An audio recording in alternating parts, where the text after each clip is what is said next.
जी अदी। शाह साहब, कल ज़ाहिरा बजट पेश थियो हो ऐं उन खां पोइ ज़ाहिरा 50% जेको आहे पघारुनि पेंशन इन्हनि में हले वञे थो। डेवलपमेंट जा ज़ाहिरा इलाही स्कीमूं रहियल आहिनि। त आईंदा ॾींहंनि में तव्हां छा था सम्झो त केॾो मुश्किल आहे हिकु आम माण्हू खे सम्झाइण त असां वटि पैसा न आहिनि, असांखे इन मां गुज़ारो करिणो आहे। देखें, उसमें मैं आपको एक अर्ज दूं, कोई ऐसी मायूसी की सूरत हाल नहीं है।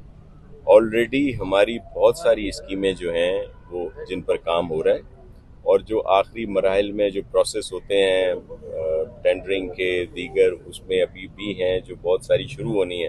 तो मायूसी ऐसी नहीं है कि जी कोई पता नहीं क्या हो गया है। यहाँ के पे जो पाकिस्तान पीपल्स पार्टी का एक हमारा एक पैगाम है, और चेयरमैन बिलावल भुट्टो जरदारी साहब का जो विजन है, उसके तहत काम होते रहेंगे। और आप देखें कि बहुत ज़्यादा तरक्की हुई है। इस साल भी हमारी 1000 से जायद स्कीमें कंप्लीट होने को हैं, ये जो फाइनेंशियल ईयर है।